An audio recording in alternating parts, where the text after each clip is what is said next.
E às segundas-feiras também tem uma atração aqui importantíssima, que já virou aqui mania da segunda-feira, que é o pessoal aqui assistir às dicas de direito dele, o doutor Guilherme Colim, um dos youtubers do direito mais famosos do país, que está presencialmente aqui com a gente. Muito boa tarde, doutor Guilherme. Boa tarde, Cláudio. Boa tarde, Cris.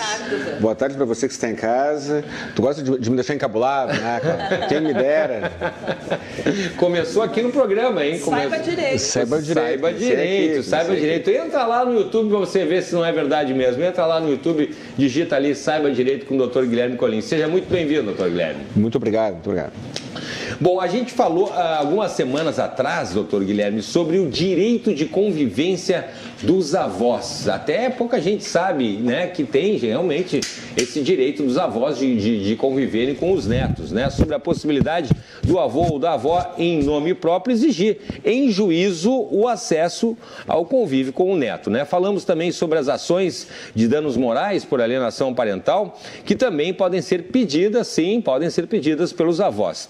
Bom, atendendo a pedidos da nossa audiência, a gente vai falar hoje sobre o dever de pagar pensão alimentícia dos avós. Vou ler aqui o artigo 1696 do Código Civil, antes de começar a nossa entrevista com o doutor Guilherme. O direito à prestação de alimentos é recíproco entre pais e filhos e extensivo a todos os ascendentes, recaindo a obrigação nos mais próximos em grau, uns em falta de outros.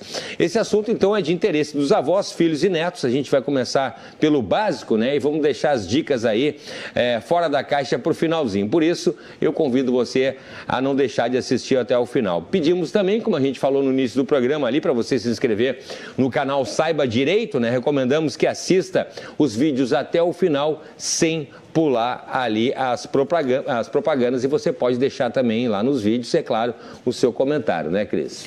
Exatamente, Cláudio. E já direciono aqui para o doutor Colim uma questão, né? Existe uma ideia antiga e bastante equivocada, né, de que quem paga a pensão é sempre o pai. E que se o pai não tiver dinheiro suficiente para arcar com essa pensão, ou aquilo que a mãe pretende, né, os avós paternos entram para complementar. A gente sabe que não é assim, que isso não funciona, mas eu queria ouvir do doutor Colim as considerações a respeito disso.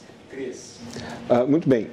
Nós estamos evoluindo a passos, em alguns estados, a passos mais largos, outros nem tanto, mas a linha, o destino, o carro aponta para essa direção, que é o do cumprimento do artigo 1583, parágrafo 2º do Código Civil.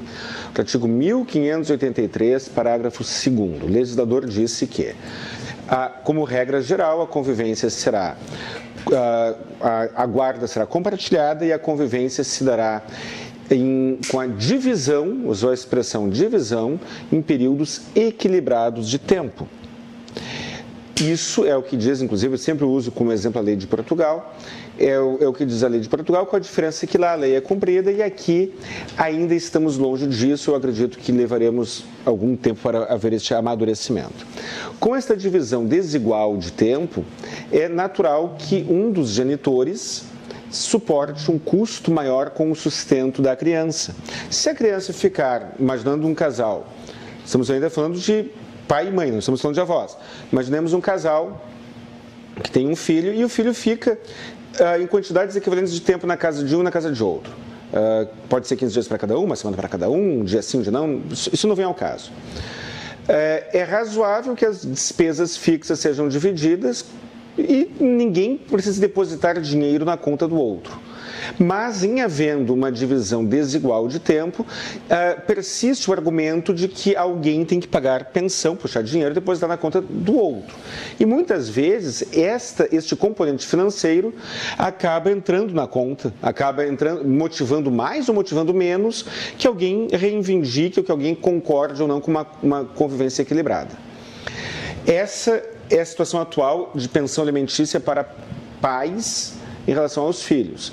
Ainda hoje, na maioria dos casos de separação, os filhos ficam mais tempo com a mãe e quem paga a pensão é o pai. Ainda hoje é assim, acredito que ainda será assim por algum tempo e acredito que daqui a um tempo maior esta situação se modifique. Em relação aos avós, no passado era muito claro. No passado, a jurisprudência, falando de 20 anos atrás, a jurisprudência era o seguinte: a pensão alimentícia deveria ser fixada com base no binômio possibilidade e necessidade. E aí, então, se avaliava quanto é que a criança precisa para viver. Precisa de um colégio particular ou não, precisa de um plano de saúde, precisa disso, daquilo, daquele outro. Qual é o custo de vida daquela criança? É tanto. A criança fica com a mãe, na maioria das vezes ficava, ainda fica, na maioria das vezes. O pai tem condições de pagar? Não tem. Então vamos para cima do avô paterno. Era assim que a banda tocava, de acordo com a jurisprudência de 20 anos atrás.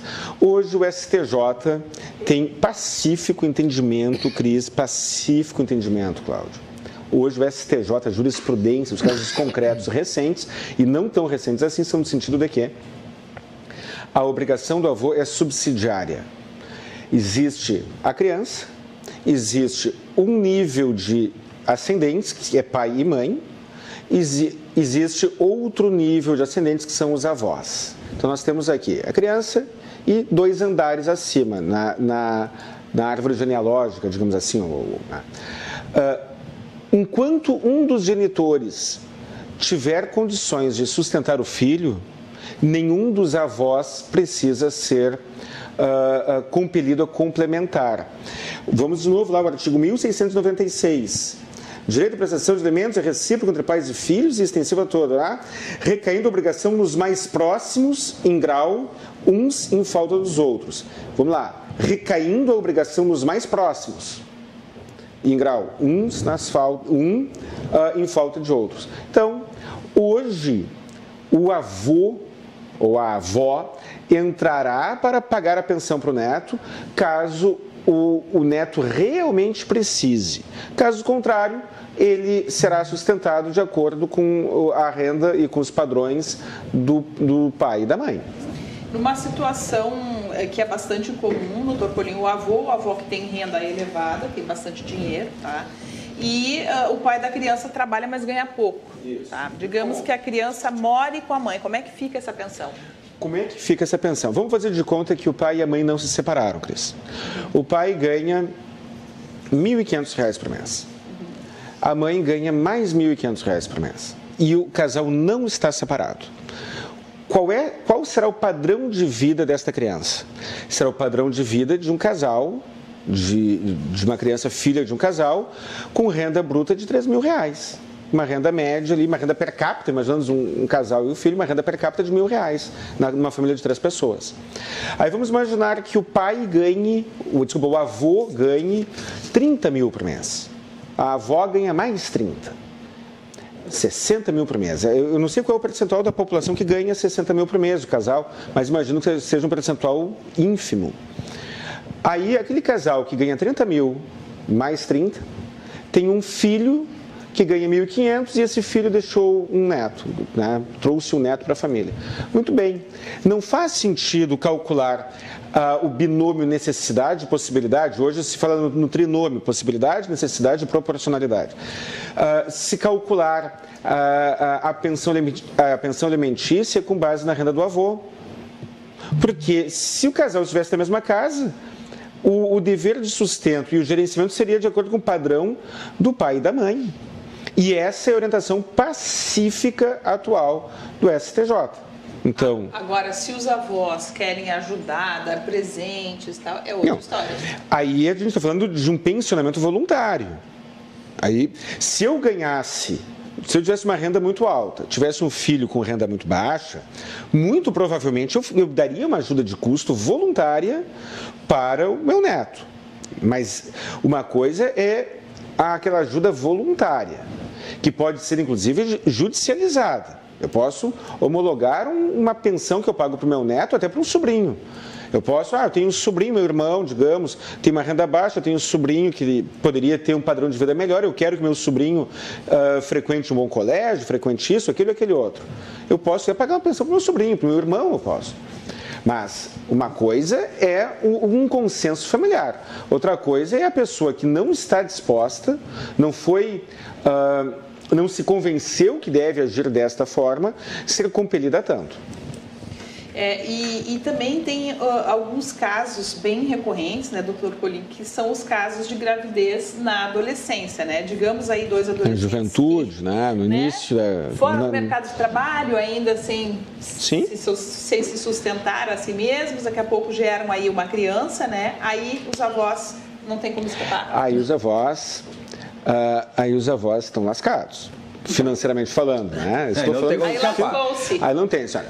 Um adolescente, vamos imaginar um casal de namorados adolescentes de 17 anos de idade cada, ou 18, ou que seja 20, que seja 20 anos, mas nenhum deles ingressou no mercado de trabalho. Aí os dois têm um filho, aquele casal de namorados tem um filho, de 18, 19, 20 anos de idade. Aí se aplica o que diz o artigo 1696.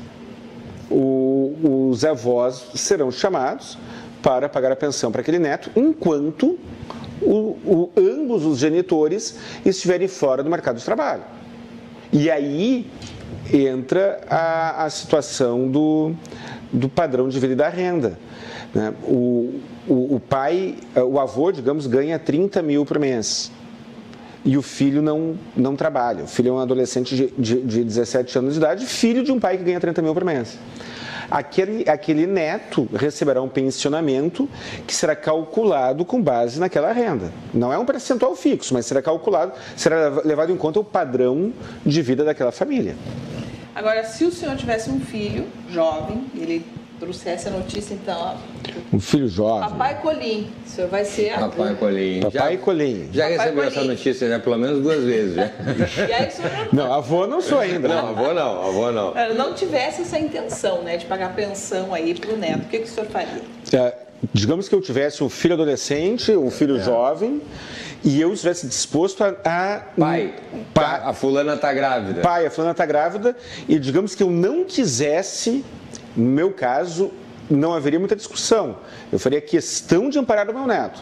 Mas digamos que eu não quisesse que saísse dinheiro do meu bolso para pagar a pensão para o meu neto. Eu pegaria o meu filho e mandaria ele arranjar um emprego. Imediatamente. E este emprego pode ser o emprego de um salário mínimo. Porque se eu tenho o meu filho lá de 18 anos de idade...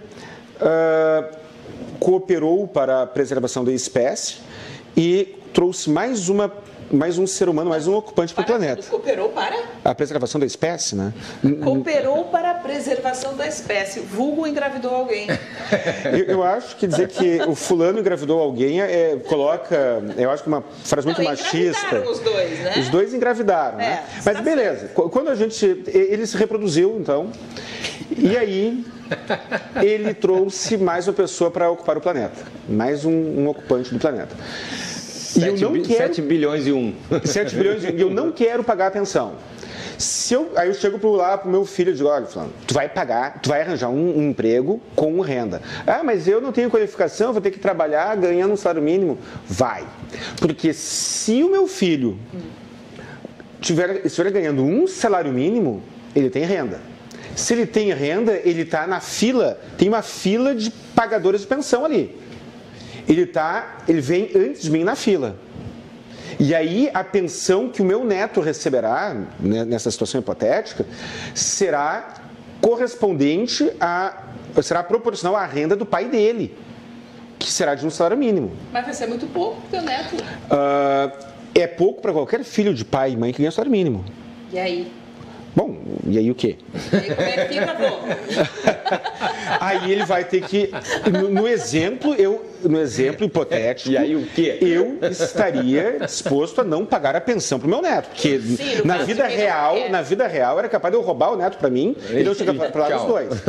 Mas então, no exemplo hipotético, as coisas de um avô que não quer se envolver com isso. No exemplo hipotético, muitas pessoas são filhas de pai que ganham salário mínimo e sobrevivem. E tem uma fila ali, tem uma ordem de preferência. Vamos lá, o fulaninho nasceu, alguém tem que sustentar. Vamos ver, pai e mãe. A mãe não tem renda nenhuma, digamos. O pai aqui agora, um guri de 17, 18 anos de idade, arranjou um empreguinho de um salário mínimo. Tá bom. O pai tem condições de sustentar com algum percentual desse um salário mínimo. Mas eu, Guilherme Colim, ganho mais do que o salário mínimo. Mas eu ganho bem mais, inclusive, do que o salário mínimo. Mas no exemplo que eu estou dando, eu serei protegido do meu filho, aliás, do meu neto, pelo meu filho, porque ele vem antes. Ele vem antes ali. Se eu acho isso moralmente justo? Não, eu não acho. Eu não acho moralmente justo, mas eu faria. Se eu fosse um avô frio, um avô indiferente às necessidades do meu neto, esse é o caminho. Mas analisando pelo código que você leu pra gente agora aqui, no caso o pai mandou o filho arranjar um emprego lá, ganhar um salário mínimo. Não conseguiu. Eu considero abominável, considero nauseabunda a prática das fraudes e das simulações. E eu não recomendo que se faça isso. Mas, se eu fosse um avô mau, eu chegaria, e o meu filho lá não consegue emprego de um salário mínimo, eu iria pedir para o Cláudio para assinar a carteira fraudulentamente do meu filho, dando para ele um salário mínimo, e eu acho isso deplorável. Mas se eu fosse um avô mal intencionado, frio, indiferente, tudo de ruim que tem, eu pediria para alguém assinar a carteira do meu filho. Se ele tiver uma carteira assinada, tiver alguma fonte de renda, ele ocupa a vaga de pagador de pensão. Se ele for incapaz do trabalho, não tiver renda nenhuma, aí eu entro. E mais, existem decisões dizendo que entram os 4 avós. Mas é o pai que não paga a pensão, é o lado paterno que não paga a pensão, porque o filho já está morando na casa materna. Rale-se. Tem várias decisões aqui do Rio Grande do Sul dizendo, se na primeira linha ali, pai e mãe, né, tem alguém que quer incluir o avô, tem que incluir os 4. Então, no exemplo, eu, avô, mal intencionado, egoísta e tudo mais, tudo de ruim que tu quer que eu seja. Se eu for compelido, eu exigirei a participação dos outros avós para ratear aquele custo ali. É um avô drasto daí, né? Se eu fosse um avô drasto, mas isso aí é um exemplo absolutamente hipotético. Mas eu não sabia isso aí é interessante, incluir todos os outros. O Cláudio já gostou. Não, parece comum, né? Mas não é. Geralmente o sujeito ali, hipoteticamente, o pai tem que pagar, mas aí o pai não consegue, acionam os avós paternos. Tem um caso em Pelotas que eu estou fazendo a defesa, que os avós maternos estão dando pulos de raiva, porque a galera toda entrou. A galera toda entrou. Aí a filha entra e salva para eles. E pediram o pensionamento do avô paterno, não levaram a liminar, não levaram, e se depender de mim não vão levar, porque o pai tem renda baixa, mas tem, e os avós maternos estão se revirando de raiva e azar é deles. Sobrou para eles, Porque no caso eu sou o advogado do avô paterno. Se fosse advogado do avô materno, eu também não iria gostar, né? Mas eu faria a defesa igual, né? Sim, não, mas a gente analisa como um todo. Bom, agora chegou a minha parte, doutor Guilherme. Tua parte. Chegou a minha parte aqui, o Fora da Caixa. Eu quero saber o seguinte, o senhor já falou aqui sobre a questão dos benefícios tributários de quem paga a pensão. Gostaria que o senhor falasse mais. Benefícios tributários de quem paga a pensão para qualquer um, não apenas para o filho ou para o neto, para qualquer pessoa. Quando eu faço minha declaração de imposto de renda, digamos que eu não pague pensão para ninguém, eu faço minha declaração de imposto de renda, eu lanço ali meus filhos como dependente. Fulaninho, né, no meu caso lá, tem o Lucas e o Henrique, né, eu posso colocar lá, fulano e Beltrano. E eu deduzo da base de cálculo do meu imposto de renda um valor muito pequeno. Se eu pagar uma pensão alimentícia pecuniária, tem que ser prevista em pecúnia, não pode ser pago o colégio, ou pago o plano de saúde, ou pago o clube. Tem que ser pago tantos reais ou tantos salários mínimos, ou tal percentual do salário mínimo. Quando eu pago uma pensão alimentícia, eu reduzo a pensão inteira da base de cálculo. Então vamos lá, o cara ganha, o avô, no exemplo, ganha 60 mil por ano. Hoje, o limite de isenção é até 28 mil e pouco. Vamos arredondar para 28 mil reais, é um pouquinho mais. O avô ganha 60 mil de renda por ano e tem lá o seu neto. E ele ajuda, ele é o avô que eu seria se um neto tivesse. Ele iria participar do custeio do sustento daquele neto. O que eu faria, o que eu recomendo que se faça? Que se documente e se homologue judicialmente esta pensão alimentícia complementar. E, em detalhe, a pensão paga pelo avô não depende que os pais da criança sejam separados. Então, eu tenho um filho que tem uma relação conjugal em plena atividade com a minha nora. E eles têm lá um neto. Tem lá um filho, digamos, que é o meu neto. Eu posso pagar uma pensão para o meu neto, ainda que ele more com o pai e com a mãe dele, que tem um casamento muito bom. Eu pagando a pensão em reais, em um salário mínimo por mês, em 2 salários mínimos por mês, eu reduzo isso tudo da base de cálculo. Se eu ganhar 60 mil reais por ano de renda minha e pagar uma pensão alimentícia, ou mais uma, digamos que eu tenho mais um neto, cujo somatório ultrapasse 32 mil reais por ano, sobrando, então, base de cálculo menos pensão alimentícia, sobrando 28 mil, eu me tornarei isento do imposto de renda. Isento do imposto de renda. Simples assim. Por isso, quando alguém diz, eu ajudo meu neto, eu ajudo meu sobrinho, eu recomendo. Judicialize isso num acordo homologado. Claro, se você tiver uma boa relação com a família, é claro, tem que ver isso. E usufrua desse benefício tributário, é um direito seu. Então é mais vantagem, então, homologar esse auxílio em forma de pensão. Em forma de pensão alimentícia. Isso depende da relação, porque tem outras variáveis, mas se é para pagar uma pensão, que se pague em pecúnia do ponto de vista tributário. Se é para tirar dinheiro do bolso para pagar o colégio do neto, eu tenho um amigo que paga a escola particular do neto, paga voluntariamente, Cris. E eu disse para ele não quis. Mas eu disse, olha, meu, tu já está pagando aí uma fortuna num colégio particular caro. Se tu pagar uma pensão alimentícia para o teu neto no valor do colégio, mas tem que ser em pecúnia, tu abate isso do teu imposto de renda. No caso concreto, ele não quis por questões familiares, pessoais, que aí cada família tem a sua dinâmica. Mas o direito está aí, é uma ferramenta legal que ele tem. Com certeza. E, doutor Guilherme, o senhor trouxe alguns meses atrás a informação de que o STF havia formado maioria para proibir a Receita Federal de tributar a pensão alimentícia de quem recebe. Esse julgamento segue suspenso? Segue suspenso. O senhor segue otimista? Segue suspenso, eu sigo otimista. Lá em fevereiro ou março, a maioria dos ministros votaram favoravelmente à tese. Isso é uma ação civil, uma ação direta de inconstitucionalidade, ajuizada pelo IBDFAM. Instituto Brasileiro de Direito de Família. E a tese é a seguinte, e faz muito sentido. Quando a pensão alimentícia não é renda, não deve ser uma renda tributável, eu recebo o meu salário e eu tenho meu filho que mora comigo na minha casa. Eu recebo meu salário, pago meu imposto e com o dinheiro que sobra, portanto, com o dinheiro já tributado, eu compro as coisas para sustentar meu filho. Compro a comida, compro a roupa, pago o colégio, pago o que for. Aí eu me separo. E o meu filho vai morar na casa da mãe dele e eu tenho que pagar uma pensão para o meu filho. Eu recebo meu salário, pago o imposto e o dinheiro que sobra já está tributado. Aí eu alcanço o dinheiro para ele, para que ele compre as mesmas coisas que ele adquiriria caso ele estivesse morando comigo. E aí ele será, caso a pensão ultrapasse 28 mil e poucos reais, aí ele vai ser tributado. Aos olhos da Receita Federal, a resposta é sim, será tributado. Já há muitos e muitos anos, as pessoas pagam pensão alimentícia para os seus filhos, ou não para filhos, para neto, para irmão, para sobrinho, para o seu familiar, para mãe, para pai.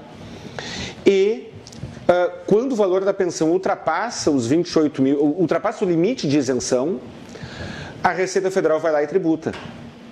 E o beneficiário da pensão alimentícia entra com uma ação judicial contra a Receita Federal e tem tido, a maioria esmagadora tem tido resultado positivo. Agora, esta matéria está em análise no STF e o ministro, se não me engano, foi o ministro Gilmar Mendes, que se opôs à votação naqueles moldes. E aí tinha uma questão meramente formal, e o julgamento voltou do zero. Voltou do zero, mas os ministros que haviam votado já externaram publicamente qual é a sua posição, que é favorável. Muito bem. E, doutor Guilherme, digamos que a criança tenha, né, você já falou isso aí, os 4 avós vivos, cada um com um tipo de renda diferente. Ah, sim, cada um com um tipo de renda diferente. A pensão alimentícia sempre será... sempre obedecerá à proporcionalidade da renda de quem paga. Observará a necessidade de quem recebe e a possibilidade de quem paga. A criança tem aquele casal de adolescentes, né? 2 adolescentes de 17 anos cada, né, como eu mencionei agora há pouco, né, fazem a sua parte para a preservação da espécie e abre mais uma vaga, né, traz mais uma pessoa para ocupar o planeta. Né? Tem lá um filho. E aí, os avós têm rendas diferentes. Um ganha 30 mil por mês e outro ganha um salário mínimo. Um é aposentado por invalidez, também ganhando um salário mínimo, e o outro tem uma renda de 10 mil, 5, sei lá o quanto. A pensão alimentícia necessariamente deverá levar em conta não apenas a renda, mas a renda e também todo o contexto de cada um que vier a pagar a pensão. Porque no exemplo de 2 adolescentes terem um filho e nem o pai nem a mãe tiverem condições de pagar a pensão alimentícia, a conta será para os avós, sim, e não tem discussão quanto a isso, nesta hipótese, pelo menos enquanto eles não começarem a trabalhar. E aí a pensão será proporcional à renda de cada um dos pagantes. Renda e capacidade financeira. Capacidade financeira inclui outras variáveis, outras despesas, por exemplo, que cada um tem. Muito bem, doutor Guilherme Colin, a entrevista da semana passada está indo ao ar hoje? Hoje às 19 horas. Tá certo. Os canais, doutor Guilherme Colin, contato para quem está nos assistindo. Formas de contato. 51 32 28 12 19, telefone fixo. 51 99985 7991, telefone celular e WhatsApp.